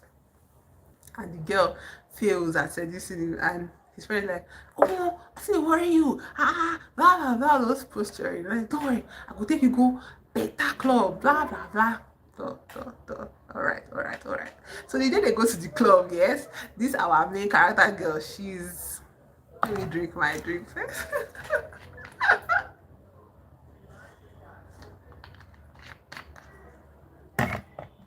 This our girl, she's on shift that night, yes. And like I said, this girl worked really hard to be the star of her set. So if she has a lot of demanding clients, like this, will book her like a piece of meat. This will book her, this will schedule her like 3 months ahead, like a whole month, a whole weekend. That's how they should book her. I mean, they by clients, rich men, allergies, all those things. Allergies, chiefs, all the tribes used to do it, not just one tribe, but all the tribes do it. So they used to book her, and she's popular. So that night she was on shift now, and it was a strip club. So he came to the strip club. His friend went to the strip club to watch girls dance, and our mama, our star of the show, she was dancing. Oh my god, it was so bad. Like, before, if it was this concept in old Nollywood, you will train, you will learn how to do that pole, by like nobody will hand it to you. They were so strict with women, with girls then, like you will see girls really posturing as like sex workers back then, like runs girls back then, and in old Nollywood, and you would believe it. That's why a lot of rumors, spread about our beautiful senior actresses, because they were so good at what they did. Like, you believe the lie that they were selling. This one, she wanted to do pole dance. I don't know why she picked pole dance. She could have done something else. They do lap dances, yes, in strip clubs. They do, hope no child is here. They do lap dances in strip clubs, yeah. So you can do a lap dance. She eventually did a lap dance, but they wanted to show her come out, be the star, and she came out. And she's a very pretty lady. She's light skinned, has all the good whatever. My issue is the dance. The dance was so bad. It was taking me out of the moment. First when I saw this fine boy, I was like, hey, let's do fine voices now. Let's do fine voice. Sucked really bad. So after failing at the strip pole stage, she now saw him, and like I think you go to meet the clients, yes, the people in the club, and you dance. So anyone that likes you, you can pay attention to their needs for the rest of the night or something like that. As long as they pay. This guy, he saw her and he was obsessed immediately. Like he wanted, and she danced on him and was looking at her, she was looking at him, and his friend was just like, yes, my guy, my guy. And they had this special moment, and it was just, dark. It was dark, loud music, everything. I was like, okay, where are we going with this? And then he was like so taken with her, and he was telling his friend, like, eventually when the dance was over, she can't stay now, she'll go to another person. He was not getting angry. They now went out. His friend was like, why you behaving like this? Like, oh, I want that gift for myself. Say, it's not hard now. You just gotta pay her madam, her broker, and you can have her for the weekend and all of that. Now, I told you that this guy is obsessed. You will not see it in his face. You kind of feel as if he's feeling the pressure of acting with somebody that is older than him, a woman that's older than him. He's acting with the pressure of presenting as something that he's not. He knows he's not. You get? So the acting was really bad. Me and just using words though, is obsessed. That's what they wanted to project to us. He wasn't there. It was lacking, seriously lacking. And where I'm going to with the story is that eventually he went to pay because he has money now. One thing this movie wants you to know is that when you have money, you can do anyhow. So he went to meet the broker. I paid for her for the weekend. She came for the weekend, and she was all, even she could not act. Like she was acting like, someone that is street raw, street smart.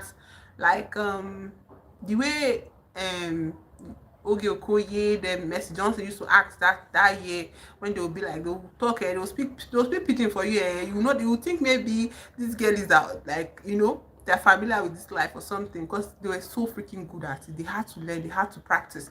This one, when she was just speaking, it was just like me, when I'm speaking pidgin now and it's not going, and one was even worse. Like, it was as if she was speaking it as if she was speaking proper English. Like, it was just odd, and she was trying to do this treat hard, girl, cynical, jaded, scarred by men, scarred by the world, and she was like giving all this attitude to him, and he was just like, he could not handle her. Oh, God, he could not handle her. Those kind of movies that you see in foreign cinema, where you see a gentle guy that when he's with the woman that he likes, he behaves very different from the way he looks. Like, he behaves hardened, like he knows how to project himself and present himself as this, I'm in charge, I'm in control. This guy, oh my God, he was bad at it. He could not even hold the chemistry. Like, it was exceptionally bad, because he felt like as if he was acting with his auntie. When a guy is not used to talking to women that are older than him, when he tells the women that are older than him, there's a kind of reverence in his tone. He wants to respect you. Like, he wants to, he's not familiar with you, he can't talk anyhow to you. And she's also, you have to remember that this woman that is acting main character, is acting like the street girl, she's also the director, I mean producer of the show. So there's an added pressure on him, do you get, for him not to offend this woman that is paying his salary, do you get, behind, like. So anyways, that pressure is on him to behave that way. um and it's showing.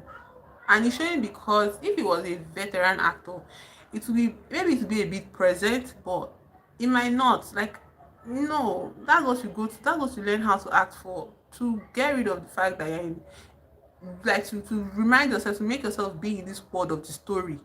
This guy cannot do it, and it was just painful watching him try up to the very end of the movie.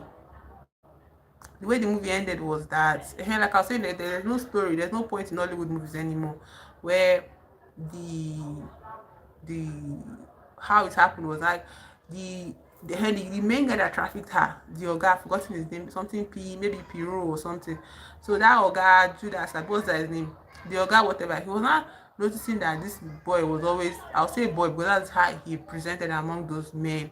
So like this boy is just taking this my girl all the time. Like, I don't want your money anymore. You get? And the girl was so scared. She was like, if I don't go, he will not take care of my family. He will kill my brother. He will kill my father. The boy's like, don't worry, I'll take care of you. I'll take care. I don't believe you, but I don't believe you. I'm sorry, I can't believe what you're saying. What you're saying is unbelievable to me. I'll take my chances. Your voice is too, like, you can't convince me. Yes, like, with all your money, I'm not even convinced you have that amount of money, you know. But somehow the whole situation gets handled in a very awkward way, in the sense like eventually her father passes because he was too sick. So he passed, and the Oga Piro is not sympathetic. He's like, come on, do your job, all those kind of things. You get, so she's frustrated, and the guy is like, don't worry, don't do your job. Come on, stay with me for the weekend. Don't work, just stay with me. You know, I don't know if you watch this movie, Pretty Woman, that kind of premise, but very poorly done. So they keep on hyping this her oga, this her main guy, as a kind of, dangerous man, but these guys are Yahoo boys too. They're Yahoo boys. And his friend, this one that is doing jet to jet, his friend is very, very much harder. Okay, it was not in Lagos, it was in Abuja that they did the film. His friend is much harder than him. So it's kind of like, if you want to do this thing, I'm ready to go with you. Like, let's just go all out. All this mess me are doing, me, I don't know, let's not. But the girl's like, no, this guy is hard, this guy is dangerous. Like, I don't forget, we'll deal with him, all of this. So eventually they dealt with the whole situation. And how they deal with it, they now called police. Why does that happen, please? Anyway, you can actually pay police officers actually to come and rough house people for you in this country. That's how it works. So they called police, come and scare and arrest, not even scare, arrest that whole gang of sex traffickers, and they did, and she was eventually free of them. And if you see the acting was so bad. Eh? There was no chemistry between both of them. She was acting her heart out. She was like, oh, this my past is so heavy, I can't take it anymore. But it's like, when you have a co-actor that is acting all their whole soul out, and you're not giving, and you have, and they are working with somebody that is not even giving 1% of what that person is giving, the movie just ends up being noisy. It's just like, what are we doing here? Why are we here? To suffer, to cringe, to be awkward in front of the camera, or to just get, at the end of the day, they are putting their movies on YouTube. So I think it's quick money. Like, when you get views, you get streams, you get subscriptions. So you can easily recoup the money, the cost of production, I guess, when you put it on sort of traditional Nollywood, whatever. But even if they are on YouTube, they are still part of Nollywood, okay? It's still, where would you put them under? Nollywood. So anyways, that's my own gripe with this acting stuff. Like, that's not the only one. Now he's in everything, you get. And I don't know if that was supposed to be some sort of romantic nonsense. It wasn't romantic at all. It wasn't romantic at all. It was awkward, it was ugly, and the only reason why everything smoothed over was because he had money to pay everybody off. He told the brother, he had to talk to the brother, that the brother should not be disrespectful to his sister, that he started living a better life now. He should apologize to his sister, and that was her younger brother. So they eventually got together and they apologized. Later, they now married. Like, and he has family, oh. This man has family, and he just married a girl off the street like that. I'm not here to be like punitive, like, oh, like it's wrong to marry her. But the reality of it, that they wanted to show so bad with the sex ring, the reality of it is that, how will you explain this your girlfriend choice to your mother, to your female relatives, to your dad, which he has? They don't show that aspect. They just show um just came out awkwardly and then just knelt down. Will you marry me? Oh, there was no emotion in any expression of his feelings. He was so dull and dry, and I was just like, the only reason why he's here is because he's light skinned and he's fine. and somebody probably is pushing him in the industry, like industry plants here. I feel somebody strongly that somebody is doing that for him. So anyway, this is the end of my 2 hour stream. I didn't expect it to go like this. I hope you had fun listening to me just try to get myself back, and I will see you in the next the next one. Thank you for being here. I hope you have a lovely rest of your day. I hope you are able to breathe through the rest of your day and you don't experience anything sad, going forward today. Okay, bye bye. Bye bye.